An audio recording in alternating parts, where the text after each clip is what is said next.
que nous allons voir les choses un petit peu sous un autre angle cette fois-ci, en s'attardant sur ce misbeh HaKetoret.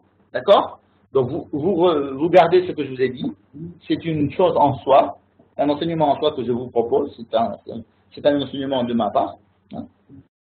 Alors, mais là, c'est un enseignement du Rav Menaché, qui va nous relier un tout petit peu à Purim, parce que on est sur Shabbat Zachor et qu'il faut un petit peu faire le rapport avec Purim. De quoi il s'agit dans la Ketoret? Ketoret, c'est donc, je vous ai décrit tout à l'heure, c'est le Mizbeach Azahav, en or, qui mesure une coudée sur une coudée, donc 60 cm sur 60 cm, et haut de 2 coudées, 1,20 m. Donc c'est très très petit. Dessus, il n'y a pas de sang, il n'y a rien à part qui court. Enfin bon. Mais il n'y a pas de sang. On n'amène que dessus que des encens. Quels encens? Eh bien, des encens qui sont très particuliers. Il est interdit de faire les mêmes encens à l'extérieur pour d'autres usages.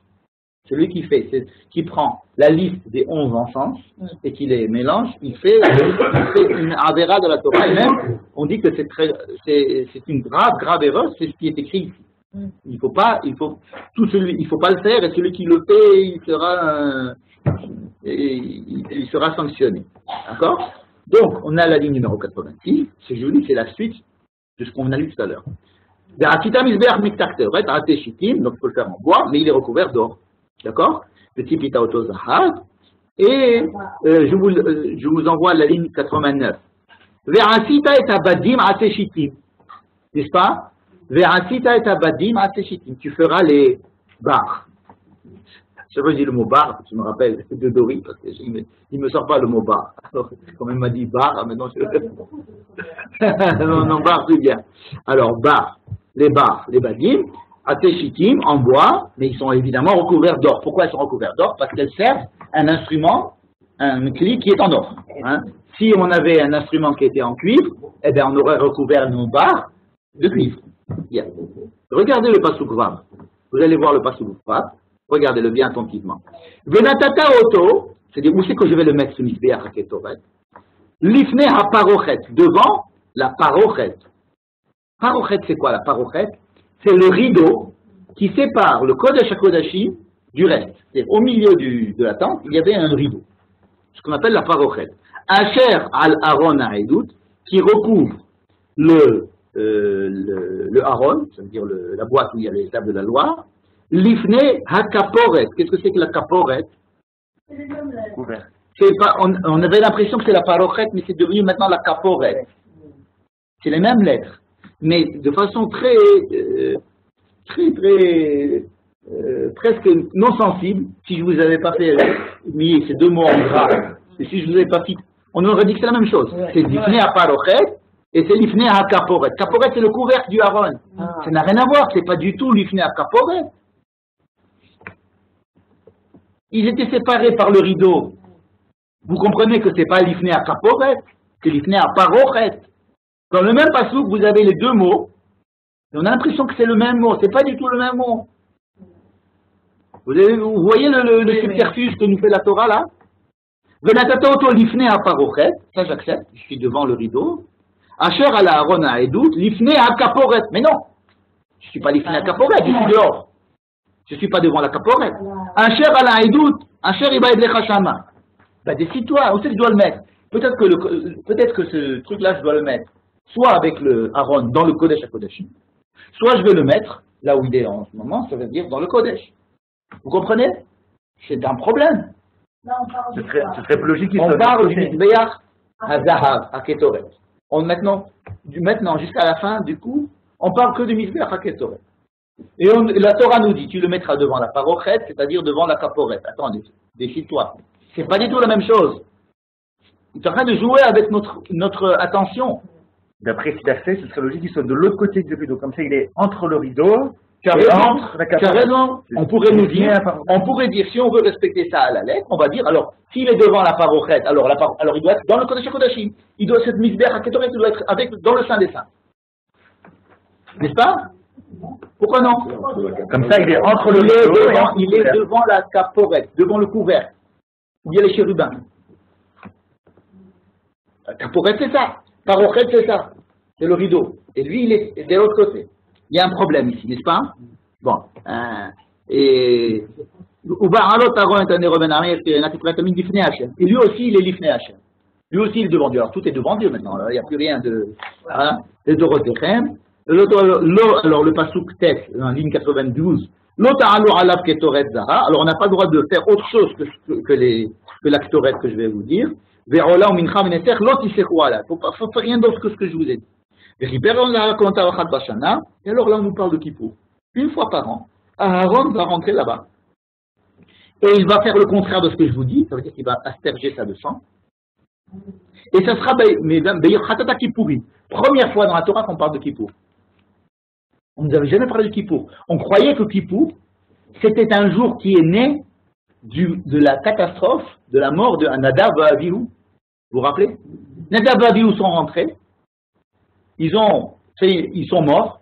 Dieu a dit, vous savez, maintenant, à partir de maintenant, vous n'allez plus rentrer comme ça, une seule fois par an, et voilà, comme ça, vous allez rentrer. Et ça s'appellera le jour de Kippour. Et là, on n'est pas du tout. À ce moment-là, et pourtant, on nous parle de Kippour. Achad Bashana, Yechaper Alav Toren, Kodesh Kadashim Hu Lashem. Ah, maintenant, lui aussi devient Kodesh Kadashim. Alors, on ne comprend plus rien maintenant. Tout le monde a le titre de Kodesh Kadashim. C'est, à partir du moment où on parle de quelqu'un, on lui dit que c'est Kodesh Kadashim. Maintenant, même le dire que tu aurais devenu Kodesh Kadashim. Alors là, ce n'est pas bien. Je vais vous apporter quelques psukim qui sont dans la parole de la semaine prochaine. Et qui vont nous détailler, c'est quoi cette Kétoret qu'on a mis. Regardez ça. Vayomer Hashem el Moshe. C'est dans la paracha qui dit ça, hein. C'est pas ici, c'est le même chapitre, mais c'est dans la paracha de la semaine d'après. Kach lecha samim. Il ne faut pas dire ça aujourd'hui parce qu'on va prendre que Moshe il est drogué. Il lui dit, prends des samim. Samim, ce sont des médicaments, des encens, de la poudre, oui, des médicaments, des aromates. Alors voilà, c'est quoi? Nataf, ou shrelet, vechel bena. Ça fait 3 sortes d'encens, n'est-ce pas? Venez, on va les compter. Karlecha samim, nataf, ou shrelet, vechel bena. Samim, mais tu as déjà dit samim. Ouais. Ou le vona. Le vona, c'est encore une autre. Zaka. Va dire, c'est tout. Alors combien il y en a? Comptez-moi, combien il y en a ici? Les Bona Zaka, ça ensemble? Oui, les Bona Zaka. Il y en a en tout 4. Je vois 4. Nataf, Shechelet, Chelbena et les Bona. Puisque Samim, c'est un mot collectif. Je ne sais pas. D'accord? Et avec ça, tu vas faire le Ketoret, au Karma Soter, et ce sera Kodesh Kadashim si on est habitué que tout est Kodesh Kodesh. Très bien. Si on va dans la Gemara, Masechet Keritut, Amar Rabuna dit, Mai Kera'a. Qu'est-ce qui est écrit là?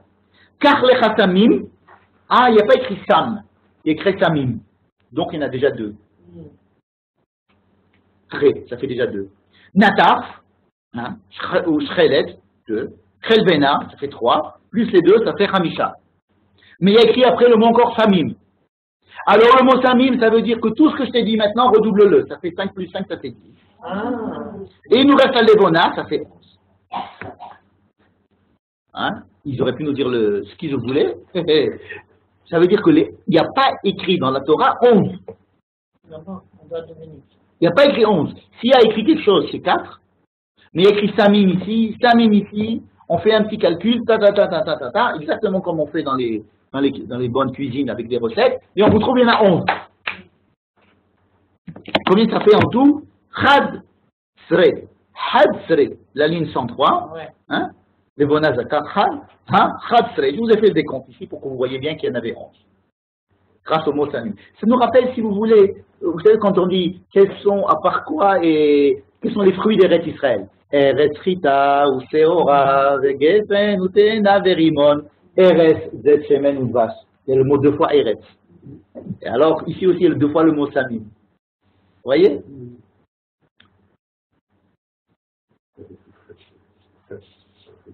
Chad Sre, ça veut dire 11. Chad Sre, en araméen, ça veut dire Had Sre.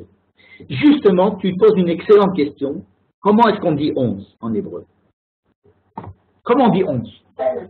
Ahad Esre. Très bien. Ahad Esre. Nachon? Hein? Oui, c'est Ahad Esre? Oui. Très bien. D'abord, vous avez déjà vu 11 dans la Torah. C'est toujours 10. Pour faire un Kadesh Kodesh, Kadashin, Kodesh, Kodesh, c'est 10. Minyan, c'est 10. Ouais. Pourquoi putain, d'où ça vient ce 11? Non seulement c'est 11, mais on nous dit, alors c'est même pas écrit qu'il y ait 11. C'est la Gemara qu'on nous dit qu'il y a 11. Et on va nous les tirer par les cheveux. Alors là, vraiment, on peut tirer par les cheveux pour nous dire qu'il y en a 11, parce que c'est vraiment pour nous dire que l'autre Samim c'est Hamesh. Le premier Samim c'est 2, l'autre truc c'est Hamesh. Et en tout ça fait 11. Si vraiment tu as envie d'arriver à un truc parce que tu veux arriver à un chiffre rond, à 10, alors 11, tu sors tu veux faire l'original ou quoi? C'est quoi ton histoire de 11? Peut-être c'est 10 plus 1. Oui, c'est 10 plus 1, 11. Oui, tout à fait. Tout à fait, je suis tout à fait d'accord avec toi. Mais pourquoi sortir? On dit Kolamosif Goréa. Tout celui qui rajoute, il enlève. C'est pas bien, c'est très dangereux d'ajouter des fois. Alors tu restes avec 10. Surtout que la Torah t'a pas dit 11, 10. Bon. Vous avez plein de choses avec 11. Bon, par exemple, le Harizal, vous allez dans la ligne numéro 125. Le Harizal a compté les 11 Samanim d'Aketoret, ça c'est évident, mais il dit qu'il y a 11 fois Arour dans la paracha de Kitavo. Vous connaissez Kitavo? C'est là où il y a, à la fin de Devarim, on nous donne les bénédictions et les malédictions. Sur Hargerizim et Hareva. Là-bas, il y a écrit Baruch Ata Bevoacha, Baruch Ata. Mais il y a aussi 11 fois Arour. D'accord? Il y a 11 fois Arour. Ah ben, 11, ça veut dire que c'est lié au Arour. C'est pas sympathique, 11. Et aussi, 11 Yeriot à Mishkan. Ah, quand on a construit le Mishkan, il fallait 11 couvertures. C'est bien les couvertures, pourquoi on nous dit que c'est mauvais? Il y en avait 11. Et d'où c'est qu'on sait qu'on y a 11? C'est écrit. Regardez la ligne 116. Veta Mishkan ta'aser. Aser Yeriot. Ah non, il n'y en a que 10. Mince. Alors attendez, on va voir un autre passage, 118. Ve'asita Yeriot izim le'ohel ala Mishkan. Acheter Esre Yeriot. Ah, vous voyez, voilà les 11. Il y en avait 10. Hein? Non, acheter Esre, c'est 11. Pourquoi? Racheter, c'est rejeter. Et c'est là tout le problème. Comment on dit 11? On vous m'avait dit tout à l'heure, Hadasar. La Torah utilise le mot aussi, acheter Esre. Et il y a une marloquette. Comme en arabe. C'est vrai? Comment tu dis en arabe? Hadash. Hein? Hadash. Hadash. Hadash, ça ne veut pas dire acheter Esre. Hadash. C'est un nouveau. Je peux dire que c'est un nouveau, on commence à rentrer dans une nouvelle dimension, Hadash. Mais c'est acheter Esre. Je vais vous la faire courte parce que c'est très intéressant de voir les endroits où il y a écrit Achad Esre et les endroits où il y a écrit acheter Asa. Regardez par exemple dans le Sefer Devarim. C'est quelque chose que vous connaissez. Au début du Sefer Devarim, il y a écrit Ele Devarim Asher Diver Moshe Be'achad Asar Yom Mechorev, 11 jours après avoir quitté Chorev, Derech HaSeir Ad Kanesh Barnea, Vayi Be'arba'im Shana, le 40e année, Ve'ashte Asar Chodesh, dans le mois numéro 11. Attendez, mais tu viens de me parler des 11 jours, tu m'avais dit, comment on disait? Achad Asar. Et maintenant tu me dis, Ashte Asar. Tu changes de lexique. Des fois tu me dis 11, des fois tu me dis 11, Achad Asar ou Ashte Asar. Acheter Asar, c'est comme si tu as quelque chose qui est dans Asara, et qui enfante quelque chose de nouveau. Acheter, c'est Mahshava. Acheter. Ashtarot, c'est la Mahashava. C'est-à-dire qu'il y a dans le 11 quelque chose qui advient à partir du 10, mais qui est très dangereux. Qu'est-ce que ça veut dire? Je vais essayer de résumer. Vous savez que dans les 11 Samanim, il y en avait une qui était très mauvaise. D'accord? Là, comment ça s'appelle? La Chelbena. Chelbena. La Chelbena, ça pue. Ça représente le mal. Ça représente les Rechaim. Ça représente le mal. Alors, si on la mélange avec toutes les autres, alors ça sent bon. Il y avait plein de choses. Il y avait 11. D'accord? Donc, on la mélange. Il faut la mettre en tout cas. Sans ça, ça marche pas. Il y a même une phrase qui dit une ta'anit. Quand on veut en faire un jeûne et on veut demander quelque chose à Dieu, alors on dit aux gens, on va faire un ta'anit. Si dans le ta'anit, il n'y a pas des rechaim, le ta'anit ne marche pas. Non, c'est facile à dire. Écoutez, c'est quelque chose qui me parle à moi, je vais vous dire en quoi ça me parle. Imaginez qu'aujourd'hui, un jeune, il soit respecté par les religieux. On dit c'est un jeune, des religieux font de la religion. Mais imaginez qu'il y a un jeune qui soit respecté par les chilonim. C'est-à-dire qu'il a une force, ce jeune. Imaginez un jour que les chilonim, avec les religieux, ils jeûnent un jeune. Vous allez dire, il y a quelque chose qui se passe aujourd'hui. Vous allez dire, aujourd'hui, c'est le jeûne du 17 Tammuz, tous les religieux ils jeûnent. Ah oui, peut-être religieux, tu jeûnes. Moi, je ne suis pas religieux, je ne jeûne pas. Donc, si vous voulez, ça devient un jeûne religieux. Mais un jeûne qui serait fait par des gens, par tout le monde, par des gens qui ne sont pas d'otilim d'habitude, qui soient chilonim, vous êtes d'accord avec moi que ça a une valeur, ça parle, c'est de notre domaine, n'est-ce pas? Non, imaginez demain on jeûne pour quelque chose, que Dieu préserve, et que les chilonim jeûnent ce jour-là. Il y a une force, on sera ému. On ne dira pas c'est un jeûne comme tous les autres jeunes, n'est-ce pas? Ça sera un jeûne où il y aura des réchaïm. Donc un ta'anit où il n'y a pas des jeunes ou des réchaïm. Excusez-moi. Excusez-moi. Excusez-moi. Non, je veux dire que quand vous incluez des gens qui sont en dehors du coup d'habitude, c'est pas eux qui jeûnent d'habitude. Donc vous faites rentrer quelque chose qui est considéré comme forasteros. C'est des gens extra. Ils seraient en dehors du 10. En dehors du 10. Moi, 10, c'est bien. 10, c'est des. Il faut rentrer le 11. Le 11, tu commences à casser tu veux nous casser la baraque avec tu. Comme un motif, Goréa. Tu veux nous ajouter un cœur, ça ne va plus marcher. Laisse-nous être bien entre nous, avec les 10. Tu me rajoutes ce 11, ça ne va plus marcher. C'est pour ça qu'il va falloir prendre. Merci beaucoup, t'es gentil. Excusez-moi. Si tu me rajoutes ce 1 là en plus, c'est lui qui va tout casser. Comprenez? Imaginez, vous faites un club. Et vous dites, non, ça y est, on est très bien comme ça. Si tu me rentres celui-là, après, tu vas tout casser. Eh bien oui, celui-là, je veux que tu le rentres. Et alors, c'est un truc, c'est magique. Tu vas prendre le risque de faire rentrer celui-là. Le Harizal, il disait que c'était de la Sitra Ahara. 11, c'est le chiffre de la Sitra Ahara. Sitra Ahara, ça veut dire que 11, c'est le chiffre du balagan complet, du ce qu'il y a en dehors de la Kedusha. 10, c'est la Kedusha. Achad Esrei, c'est la Sitra Ahara. Et la Ktoret me dit, le miracle de la Ktoret, c'est de prendre ce 1 en plus et de le rentrer dans le 10 et tu dois radek, tu dois le faire, tu dois le casser, tac, tac, tac, tac, tac, tac, tac, tac, tac, bien, et tu fais rentrer, et c'est ça la vraie Ktoret. C'est avec ça que tu vas pouvoir rentrer chez Dieu. C'est ça qui va te faire le vrai Hanan. N'est-ce pas? Regardez.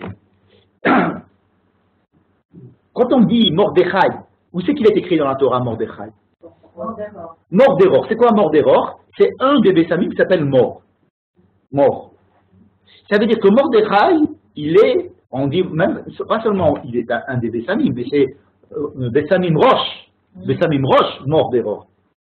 C'est mort. Mort, c'est important. Et où c'est qu'il se trouve Haman dans les Bessamim? Non. Mais vous m'avez dit que c'était le mauvais. La Chelbena, c'est exactement la même gematria que Haman. C'est 95. La Chelbena, c'est 95 comme Haman.